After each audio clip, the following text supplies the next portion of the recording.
Thanks for tuning back in to STEM in Stilettos. This is your host, Zofia Morales, and today we're taking on a fun topic. I have a guest who left fashion to build empathetic AI, and it is making all the difference. So if you have ever been tempted to leave a very successful career to start over and build something that really sings to your soul, or if you have someone, or if you are neurodivergent, then you've definitely arrived in the right place today. Rebecca Matchett is a seasoned entrepreneur bringing over 2 decades of experience to her most recent pursuit of passion at Synchrony. Having founded and led several fashion companies, including Alice and Olivia, Rebecca and Drew, Sophie Hudson for HSN, In Style Essentials for In Style Magazine, and Trio Fit, Rebecca has demonstrated an ability to identify and address market needs, culminating in her patent in women's sizing marketed through the Trio Fit brand. Now Rebecca is channeling her experience into creating an inclusive, enriching community for neurodivergent individuals. Her decision to join Synchrony reflects her commitment to leveraging her startup acumen and deep understanding of underserved markets to make a meaningful difference.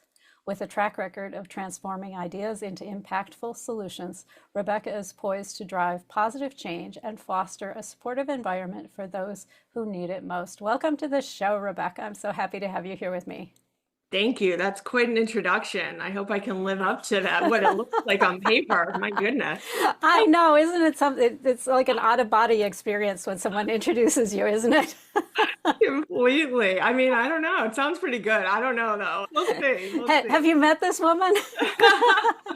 So tell us a little bit about your path into all of this entrepreneurial success and ultimately into this amazing passion project. Where did you start, Rebecca? Well, I did not start as an entrepreneur. I did start working for a really big company in New York City following graduation from college. I moved to New York. I wanted the big sort of corporate experience, putting on my heels and my suit and taking the subway to work and all that. And I had it at Gray Advertising. I was on the account management side of a couple of Procter and Gamble brands. So I had that experience for a couple of years, and then it wasn't really for me, ultimately. Yeah, you find that out fairly rapidly, I think.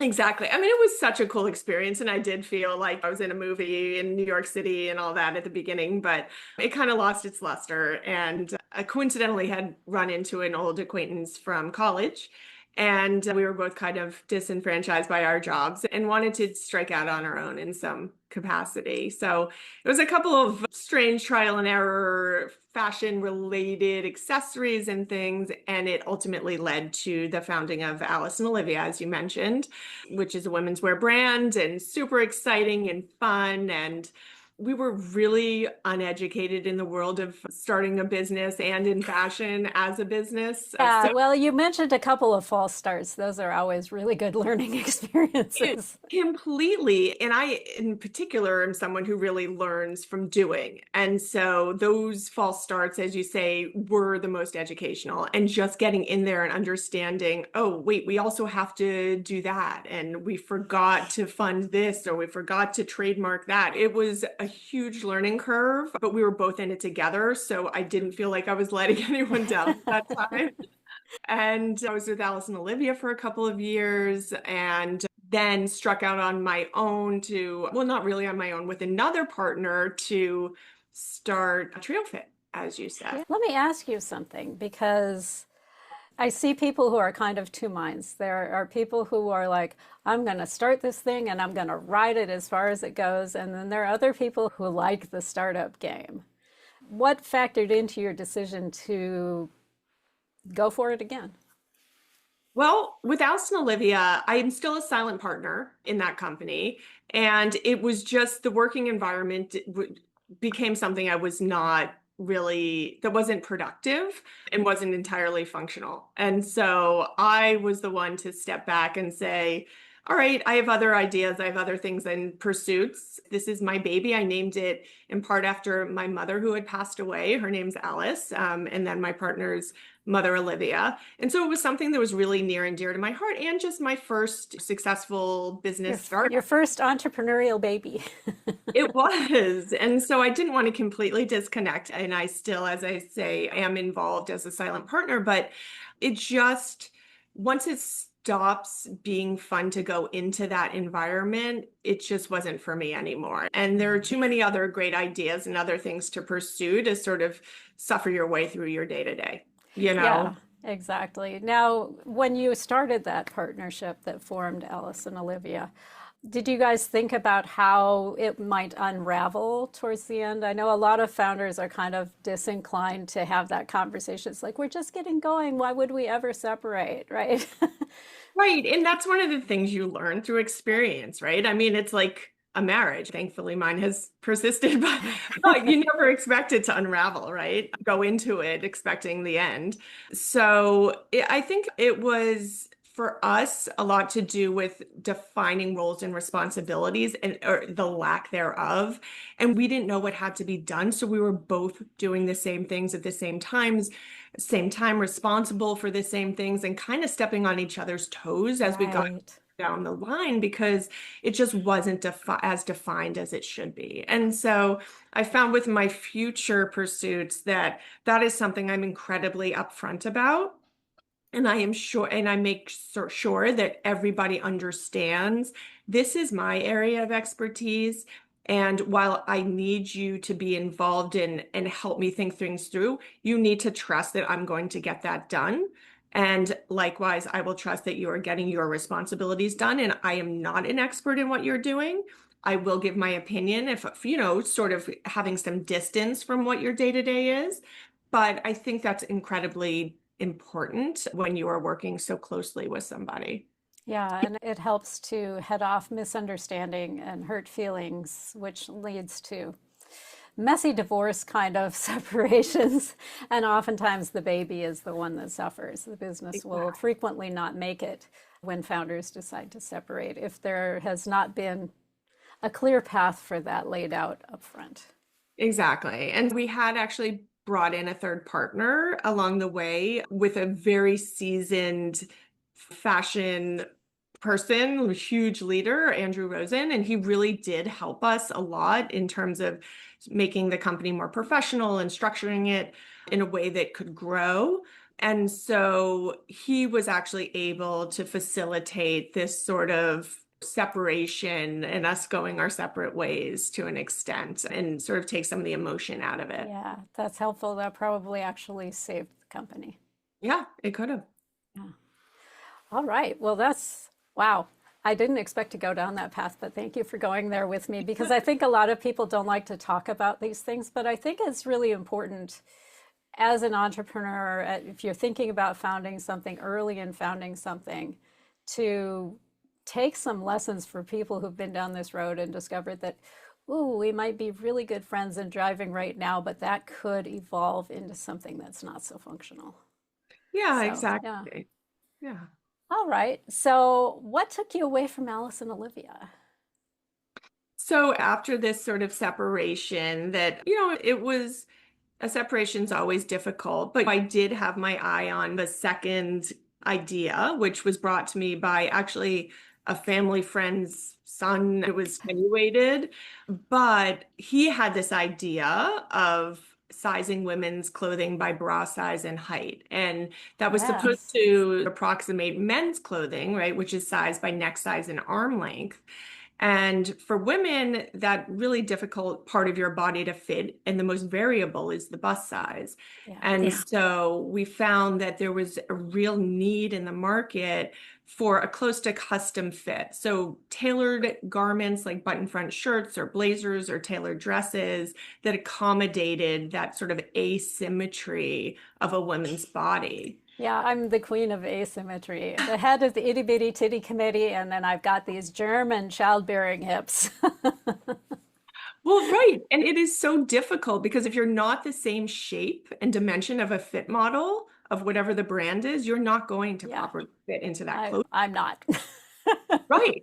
Absolutely. And almost nobody is, right? And Yeah. so that's why people tend to go towards knit clothing as opposed to woven, or they come up with these, yeah, exactly. Or you come up with these alternatives of double-sided tape to keep the buttons closed, or you have to size up to D accommodate your bust. discrete little safety pins, yes. Discrete safety pins, exactly. And so the idea was this sizing system that we ultimately were able to patent, and that's under the Trio Fit label. And then we wanted to showcase Trio Fit. So we created the Rebecca and Drew line, we created the Sophie Hudson line, the InStyle Essentials line, and to showcase the sizing at different price points and in different markets. And it was fascinating. It was more of the business side of fashion that I was interested in at that point, hoping to use that Trio Fit patent for licensing. And that was the ultimate goal, was to get into licensing.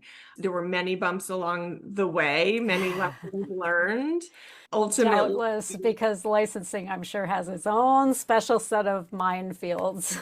well, it does, but also the proof of concept, it was really interesting. It taught me the biggest lesson I learned was to try to be everything to everyone. And the narrower you are in your focus, actually, the more successful you'll be and the more of market share you will actually achieve. Because we had sizing from double A bras to F cup bras. Yeah.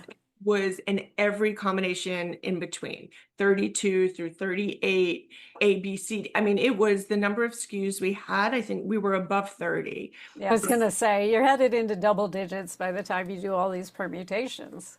Exactly. And it's a inventory nightmare, obviously. We tried to really hone in on the classics that we wouldn't have to rotate. So the classic white, French blue, the pink, pale pink, there are certain stripes that we could just have in stock always. But then, of course, you want to funnel in for different seasons or holidays and things. And what we really should have done was just focus on the hardest to fit market, like that segment of very big busted. Exactly. The double E, yeah, that sort of thing. Right. Yeah. And that was just, as I said, we just tried, we knew there was an application. Everyone can use a beautifully tailored garment. It's just the need wasn't there to the same extent as the bigger busted women. Yeah, exactly. I'm not probably going to go out of my way as Right. the queen of the itty bitty titty committee to purchase something that fits me especially well, the same way that someone who's got some gazongas is going to Ew. be struggling. Yeah. Exactly. And so ultimately, we almost got into licensing and with a menswear company, interestingly enough, that had its own proprietary system on men's pants. And they wanted a reason to get into women's wear. And it was a great sort of match for us. We had the system, the hook that could get them into women's wear that was aligned with their mission to have specialty sizing. But then ultimately, they had issues over COVID and everything stopped. Yeah. And so that fell apart, which was fine. It had run its course for me. I think it was at least 10 years that I was working on it. And it was super interesting. Going on Home Shopping Network for me was terrifying, something I'll never do again. However, a cool experience. Being able to work and create a line for InStyle magazine was amazing. So there were some incredible wins in there. I'm not trying to be in the inventory holding game anymore. Yeah. I'm done with that.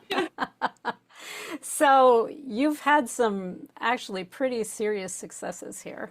And I'd love to understand how those experiences shape your approach to your new venture into tech. But we are up on our first break already. So we'll put a little pin in that.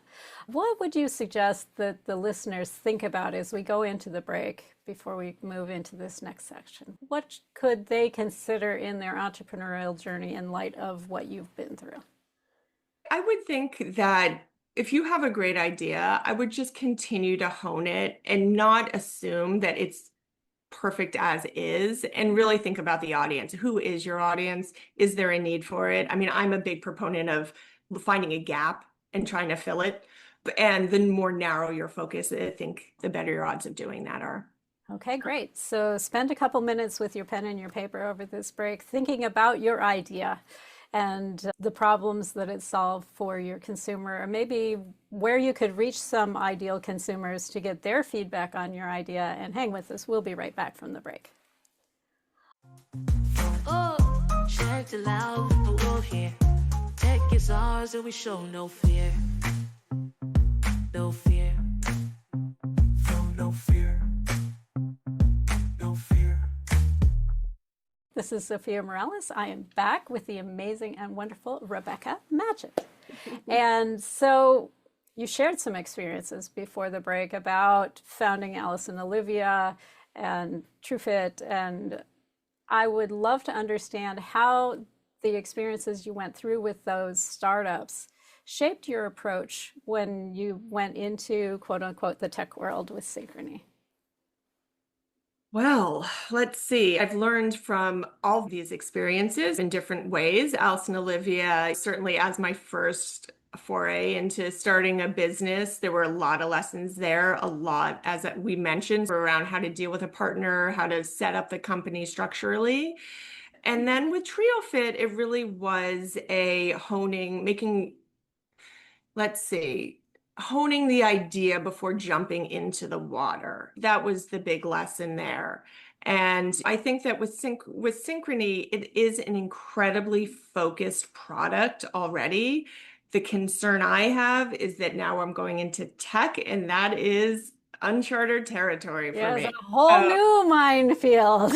It's a whole new minefield, and there are things that I've already learned, certainly, of course. But I think the lessons that I brought with me in terms of how I'm interacting with my partners, in terms of the questions I'm now asking app developers and things, and making sure that this product is very specifically, narrowly focused for our community, and trying to put the noise out of our head about this other app, Facebook offers this, or LinkedIn offers that, and saying, okay, that's fine, but who's our customer? And let's try to make sure that we have the basics worked out for our client base before we bring in the bells and whistles, before we try to expand the concept.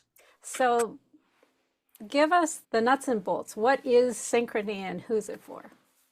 So Synchrony is a social app for neurodivergent adults. We are looking to connect the ND community on our app so they can message, they can meet each other, they can also hone social skills is one of the very big components that we're trying to develop.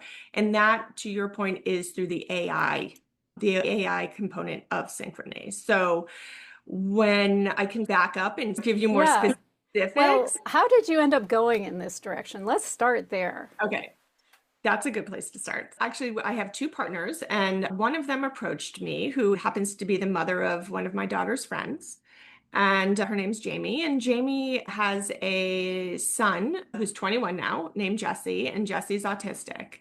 And throughout Jamie's life, she had leaned very heavily on a lot of available supports for Jesse as a child. There were many, many social supports. And as he grew older, they kind of fell by the wayside. And at this point, as an adult, most of the resources out there focus on housing and employment for the ND community, which are critical, of course. Yeah. There's nothing wrong with that. However, there's that huge social component to all of our lives that is critical to our happiness and our well-being, right? And it's just something that is not a focus right now. And so we wanted to bring that focus there and say, why would it be less important for an ND adult to have that social community and to fight that social isolation than it would be for neurotypical people, right? It's critical for everybody. Yeah, exactly. And so her concern led to this idea of, what am I going to do? How am I going to ensure that Jessie has friends, has a community?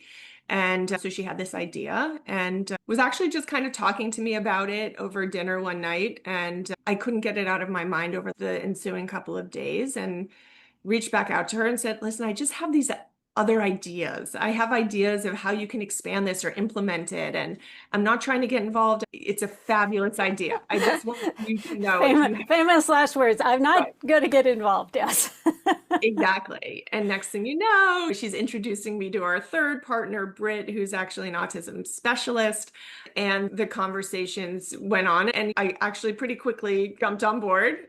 So, yeah, her idea was let's create a platform to really fight social isolation. Loneliness is a huge problem in this community. Let's talk about the gap that you spotted in the marketplace. Where are there blind spots in the way currently that we're socializing with others in the world and especially online?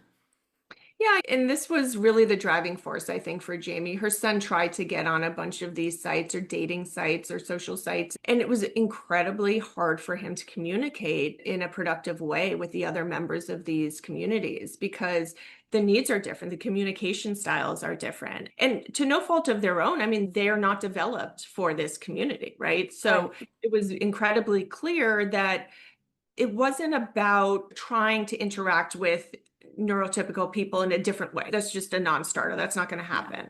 So it's about literally creating a totally separate community and environment that's inviting, not intimidating, and supportive so that our members can be who they are, right? And be comfortable, not be concerned that they're missing a nuance or not understanding a social cue. Our community is, through AI actually, is helping support a lot of those deficiencies where it's how do I know when to respond, or how often can I reach out to this person, or I'm having a very difficult time understanding what the person that I'm chatting with means. What are they asking me? How should I respond? And so we're using AI, which is on demand. It's not in your face. And I do understand that many people are skeptical of AI. But in our instance, we feel that it is very additive and it's on demand, as I said. So if you don't want it and it's not for you, you just don't engage with it. Yeah. So, yeah, I love the concept of the safe, supportive community. How are you ensuring that it remains a safe, supportive community and keep like the predators out? That's an excellent question. We have a lot of safeguards in place. To begin with, in order to become a member, you need to go through a referral system. So you need someone to refer you. It can be a parent, it can be a caregiver, it can be a therapist or an employer, anyone who knows you and can verify this person is a good fit for your community. They will be a good participant and they're appropriate for the community. And once we have the referral, then we also actually double check that you are who you say you are. So Yes. right. So let's say your employer says, this is someone who's your community, John Doe. John Doe then needs to upload photo verification that they are John Doe. And then they're led into our community and can start building their profile. And one of the things that is very important for our community is that they connect really on shared interests. So there's a whole profile section where they can choose what their interests are, like what their hobbies are, what sports they like, what arts they're into. And then the matching algorithm uses that to pair them with people in our community we call sync mates. So they will get paired with a sync mate and then they can start chatting. And it's just like any other chat feature. It's like text messaging or any other chat feature. And that's when Jessie, our AI chat assist, named after Jamie's son, that's when Jessie is there to help as needed. And what we're trying to do is connect people based on interest, but also understand what they're looking for. Are they looking for friendship? Are they looking for romance? Are they just looking to meet other people and expand their community? We can go a little bit deeper other than interest. You can select based on age or location, but we do think that shared interest is going to be a big driver. What else makes Synchrony different from your typical dating or friendship app out there? I think that the safe community and the sense of belonging that we are really trying to foster is a big part of it, because the isolation that is felt with this community is something that is in the forefront of our mind. We want them to have a place that not only that they feel safe, but that they feel they belong and that they're enjoying going to. And so the idea of creating this pretty tight-knit community is just to make sure that they don't feel like they're flying out there with everyone else in the world. It's also another thing that we're trying to do is to make sure that the caregivers and the families of these members feel that their loved ones are being taken care of in an environment that is authentic and safe for them. So a lot of our marketing and a lot of our partnerships really have to do with making sure that we are coming across as a legitimate, safe, respectable community that are not taking advantage of anybody. Yeah. And I'm aware that autism is a spectrum. I have a nephew who's on the spectrum. And some are much more independent and can manage themselves at a higher level than others.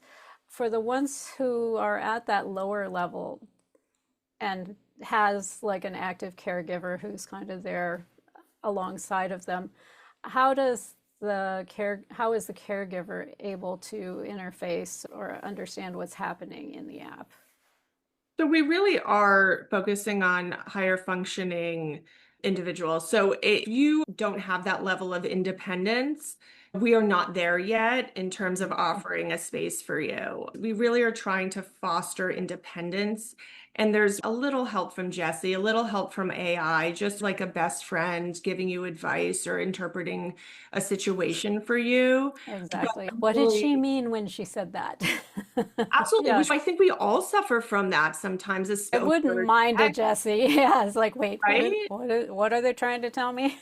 Exactly. But the independence piece is a really big piece of it, right? These are adults. I mean, these are just like having jobs, living on their own. This is not a community that can't function on their own. It's just they need a little bit more social support. That's it. And so the independent piece is very important. So yeah, if you do need someone with you at all times and helping you navigate something like being on your phone or chatting, then Synchrony at this point is not for you. Okay, that's important to understand. So talk to me about building out a tech company, especially one focused around empathy and support, because tech is not known as a very empathetic place. What does this look like on the ground? It's true. Our design from our design to all the capabilities of the app, we've really tried to take everything into consideration, from the colors we're using, the fonts we're using, the design, the easy process, the easy step 1, step 2, step 3 for onboarding.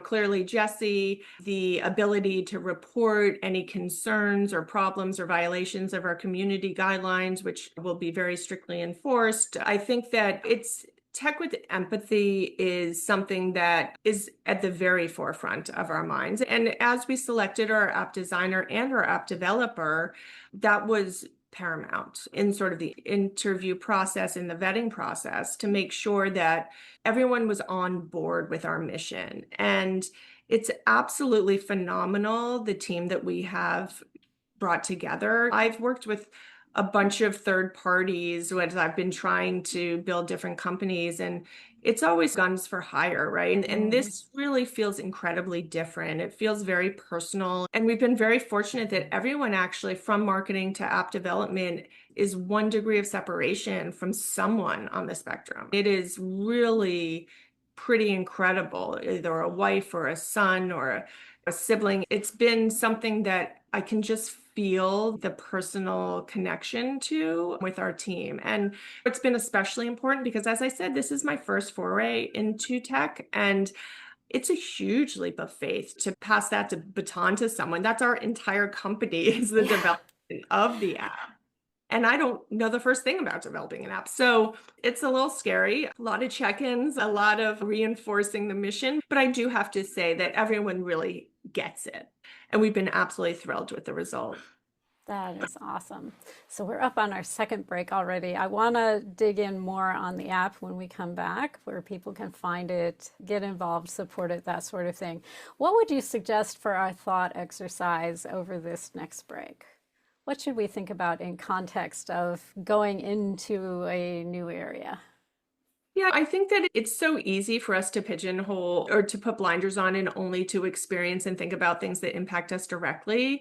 And this has really opened my mind up to the idea that something as everyday as going on your phone and opening up Facebook, thinking that, okay, who is that leaving out? It seems like it's so universal, but it's not. And I think that that is true for so many things that we use and experience every day. And trying to step outside of your own experience and see how someone else might be struggling with it or where their holes are.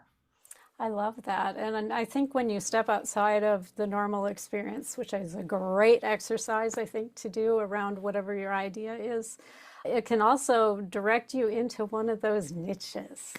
So spend a little time with that exercise and hang with us. We'll be right back from the break. Oh, check it out, oh yeah. Tech is ours and we show no fear. No fear. No fear. No fear. Thanks for hanging in with us through the break. This is Zofia Morales. I'm back with the amazing and wonderful Rebecca Matchett. So talk to us about your app. When is it coming out? When's it going to be available? How can people start to engage with that? The actual launch date has not been set. However, it is soon. It is late January or the first week of February. And right now we have a great social media presence and we are signing people up for our waiting list. So we certainly have ways to be engaged even before launch. Very good. And we will have all of that in the show notes underneath wherever you downloaded the podcast, or if you're on YouTube, you'll find that down in the description. So tell us a little bit about what a first-time user experience is with this app. What does the front door look like? What's it like walking through it? Yes. So when you become interested and you want to become a member, you are going to try to secure a reference, as I mentioned earlier. So, maybe a therapist or a parent or someone that can vouch for you that you'd be a good fit. And then it's really very seamless from there. They're going to send you an invite code and you are going to be able to input that and download the app and start building your profile. And after you build the profile, which is really very fun, which is all the information about yourself, right? And where you're from, your age and your interests, you can immediately then start syncing with other members of the community and start chatting. We do hope to, or we will expand our capabilities down the road, but at the moment it is the chat feature that is going to start building our community. And obviously our community is only as strong as the number of people in it.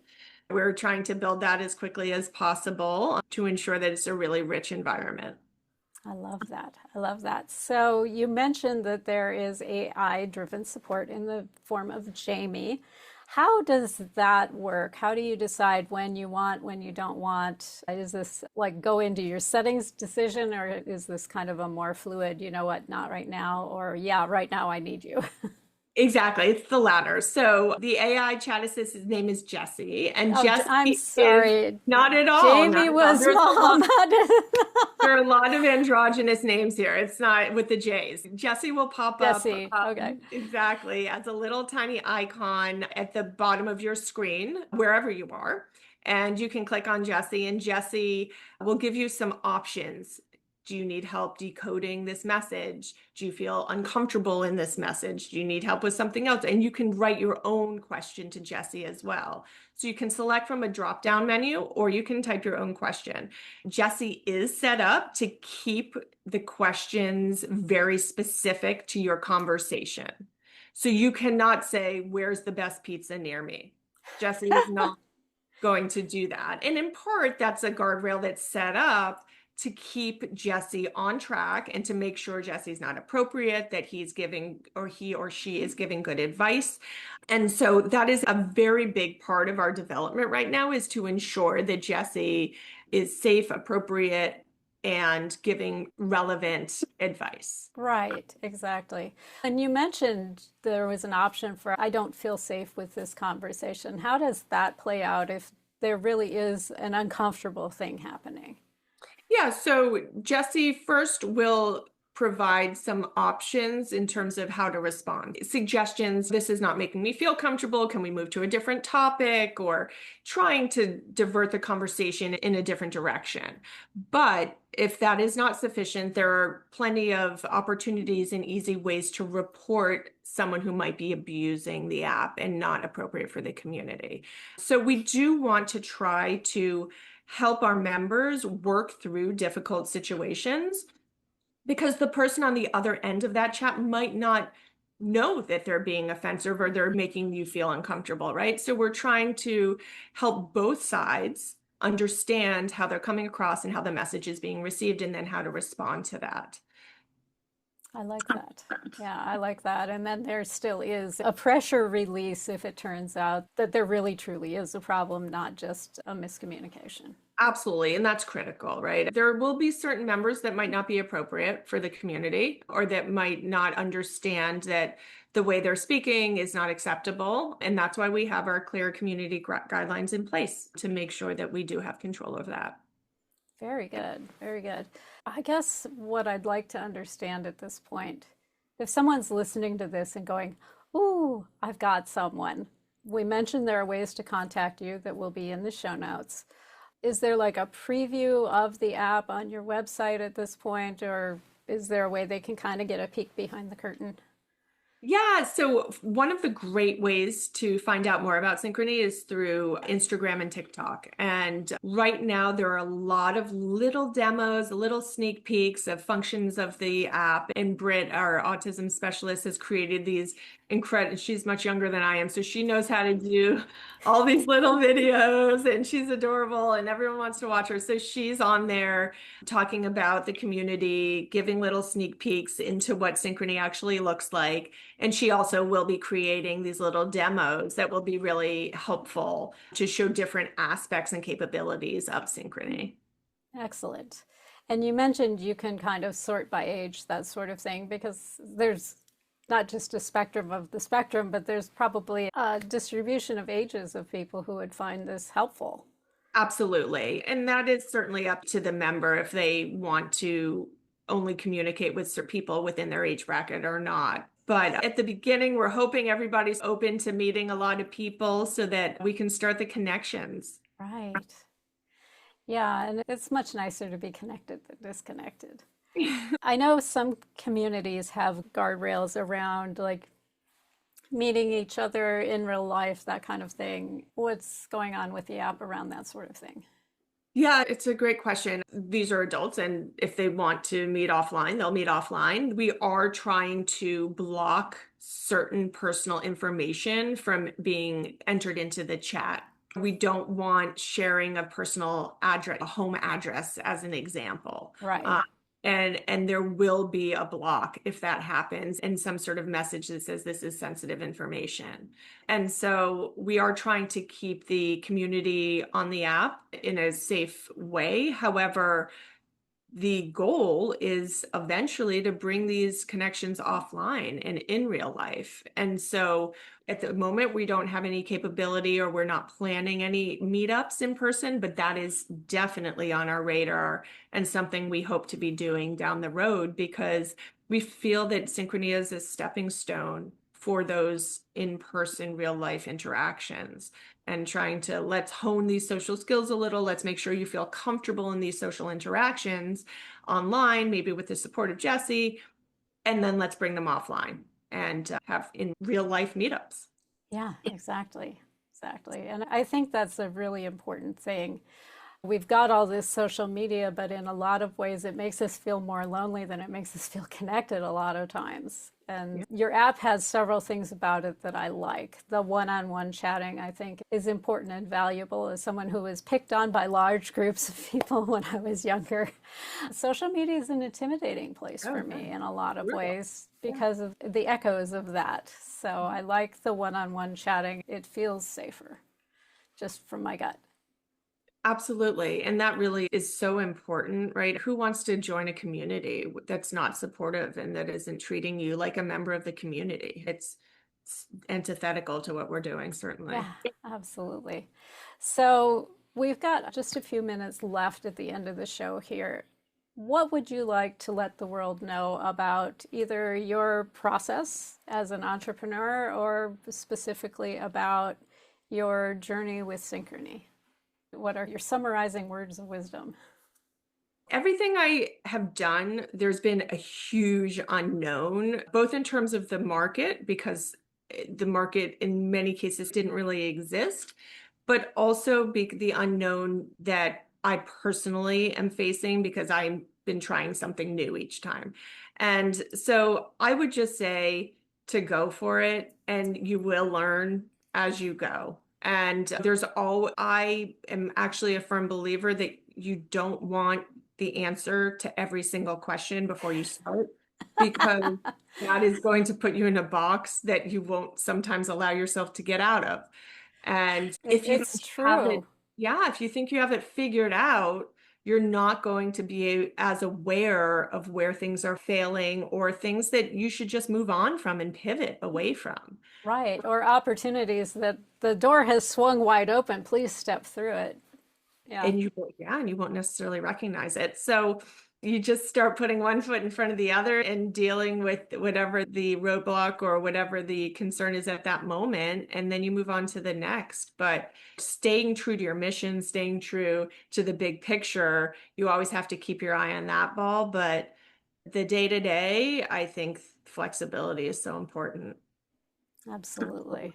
Absolutely. The ability to look at your assumptions and go, you know what, this one no longer applies. Yeah, Yeah, I love that. And get comfortable with being uncertain that's right. because there's a lot of opportunity down the road of uncertainty. Exactly. It's true. Yeah, I like that. So I really appreciate you joining me here today, Rebecca. This has been a wonderful conversation, and I love, love, love seeing people pursuing things that light them up, that they're passionate about. And I can tell that you light up in a really special way when we talk about Synchrony that I don't see the same way when we talk about some of your earlier ventures. So I'm thrilled to death to see you glowing. Thank you. And thank you for recognizing that. I'm glad it came across. Yeah, I'm so looking forward to seeing how this unfolds, and I'm looking forward to your launch coming tail end of January, beginning of February. So make sure to circle back with me and let me know how that goes. I would love to. And thank you for joining us here today. I know you have a number of ways you could have been spending the last 48 minutes as a listener and a wife, a sister, a mother, a partner, whatever your roles are in your life. And I'm honored that you've spent this time with us. I would love to hear how you felt about the episode. Did you enjoy it? Did you not enjoy it? Are there other topics you'd like to see me take on? Other people you want to see us talk to? Leave me a comment below if you're on YouTube, or shoot me a quick email to Zofia at steminstilettos.com and let me know your thoughts. And until next week, go out, be bold, be beautiful, and be authentically you.